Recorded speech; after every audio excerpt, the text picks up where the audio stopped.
Hello and welcome to my review of the Genestealer Cult Goliath Rockgrinder. This model will cost you £35. It's the most expensive model in the Genestealer Cult range at present. This is part of my renewed reviews for 8th edition for the Genestealer Cults. Got the new codex, got the new models like the Atalan Jackals and the Alphas, things like that. So I thought I'd go through all of my models that I have and create these new review videos. It's the same price as the Tectonic Frag Drill, but it is cheaper than the Brood Coven, which is £37.50. You get the Patriarch, the Primus, the Magus, and the two familiars. It's a lovely kit. It's a heavy support choice. You can build the Goliath truck out of the kit, or you can build the Goliath Rockgrinder. If you go for the truck, it's a transport option, and it can transport up to 10 cult infantry models, including the Patriarch, which is fantastic when you think about it. If you choose to have it as the Goliath Rockgrinder like I've got here, it's a heavy support choice, but it can still transport 6 infantry models. So you can still put the Patriarch in there and the Magus if you want, or a familiar, and that's still possible. Just imagine this this Patriarch sort of hanging off the back there as it's, you know, speeding through the city streets. That's a bit of a sight for sore eyes. Definitely the Genestealer Cult are out of, you know, the secret's out at that point, I'm sure. So what I will do is I'll just look at the model in depth, and then we'll do some size comparisons, and then finally we'll hit the rules, the data sheet and things. So it's a lovely model. You know, the Goliath truck obviously doesn't have this big main weapon, and it doesn't have this big drill Dozer blade thing at the front. That's just asking to mince up, you know, Imperial Guard or Space Marines or whatever. Would have liked it to be a bit more flared outwards, but, you know, having it similar sort of width as the vehicle itself, you know, kind of makes sense. I like the doors on it. They sort of open outwards. That's pretty good. You've got this kind of hatch thing that sort of slides up and then over and locks in place. Nothing on there on this viewing port. Obviously the driver's in there. You've got the gunner here that operates the mining laser, heavy mining laser should I say. You can have different weapons there if you wish. You've got one big exhaust stack. It's fantastic. You've got some a ladder there, and yeah, obviously you go in there and it must be, you know, lots of space in there to carry 6 models at least, you know.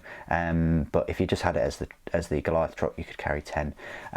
You've got this here, which I assume you could open or leave open. You've got the big fuel tank there. You know, it's not armoured at all, you know, so yeah, that's a bit of a weak point, but then again, so are the tyres if you look at it that way. And you've got this big stubber weapon as well on the top. So lovely miniature, one of the best that they've made, especially for, you know, sort of humanoid characters, I want to say. Would have been cool if they, you know, brought out civilians, or if they brought out more Imperial Guard units, or even just this model for those. Definitely I think people have scratch built orc trucks and things from these, but the trucks are looking pretty good now. They've got some fair few options. So let's have a look at some size comparison. So I want to compare it with one of the newer models, which is the Achilles Ridge Runner. It's probably double the size in all, which is quite interesting because the Ridge Runner itself is £30, so it's £5 less. So you're definitely getting more bang for your buck with the Rockgrinder Goliath kit. I think the Ridge Runners were quite expensive anyway, but I can't really see them pushing these at 25. You know, there's a lot of detail on these and there's a lot of options, but you know, we are where we are with that. But I just wanted to show you it compared to now.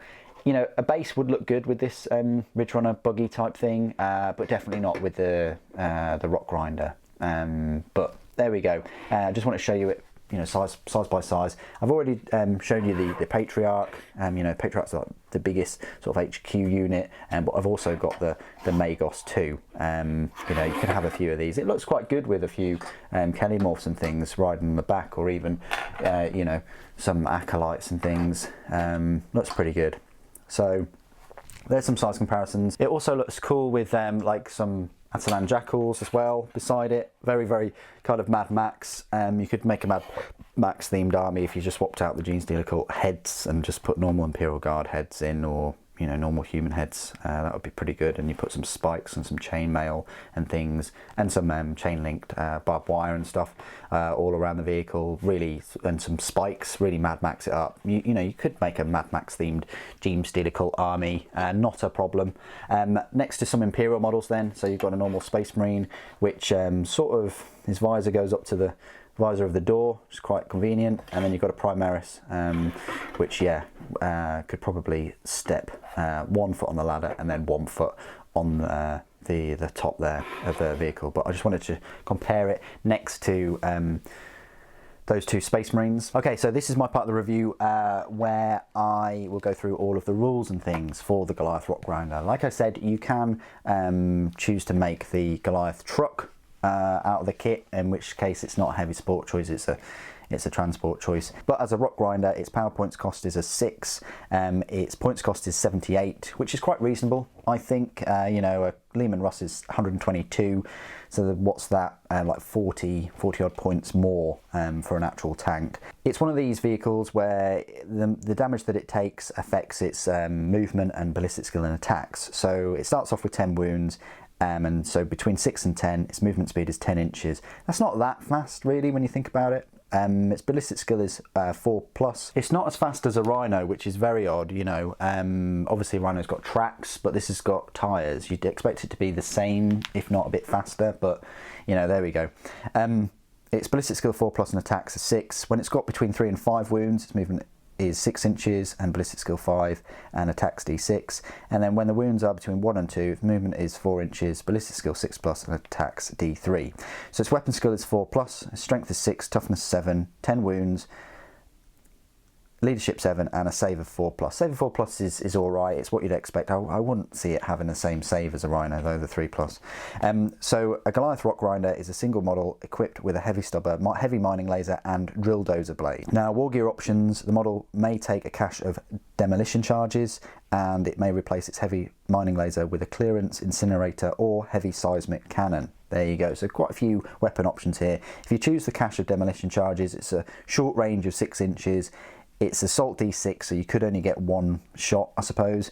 Strength 8, AP -3, damage d3. The weapon can only be fired if a model, excluding models with a ballistic skill characteristic of, you know, dash or hyphen, is embarked upon the vehicle equipped with it. So that's a bit hit and miss. You know, very short range. It's only got movement of 10 inches as well, so it's only got effective range of 16 inches, and it could only get 1 assault shot with that strength 8. However, you can have that on top of you know, everything else. So it's in my opinion, it's probably a better addition.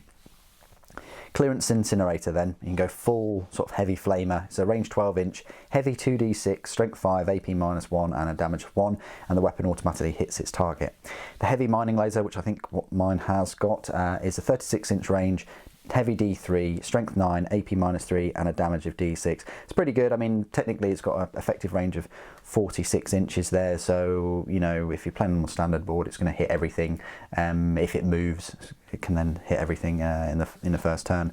The heavy seismic cannon, when attacking with this weapon, choose one of the profiles below. All wound rolls of 6+ have an AP of -4. That is horrific, although you pay the price because it is a short range. You've got a long wave profile, which is a 24 inch, heavy 6, strength 4, AP -1 and a damage of 2, or you've got a short wave, which is 12 inch, heavy 3, strength 8, AP -2 and a damage of 3. I don't think it's worth it, the seismic cannon. I really don't, unless you're very, very close to the enemy or you're fighting on the city board or something. I don't think it's going to get into range. It's nice to have the AP of -4 if you get wound rolls of 6+, and yeah, you can get 6 shots there and get those 6s, or get a couple of 6s, but still. Then it's got a heavy stubber, which is a range 36, heavy 3, strength 4, AP 0 and a damage of 1. Quite straightforward heavy stubber. It's not going to set the world afire. And then finally, the drill dozer blade. Now, it's a melee weapon. Having a melee weapon on a vehicle is fantastic. Really knock away all those pesky troops that want to assault vehicles. Its strength is +3, AP -2 and damage d3. The bearer can make d3 additional attacks on a turn in which it made a charge move. That's awesome. So you can get an extra possible 3 attacks. So you can have 9 attacks at strength 9 on the charge. AP's -2. It would have been nice if it was AP -3. That would have been the killer in this.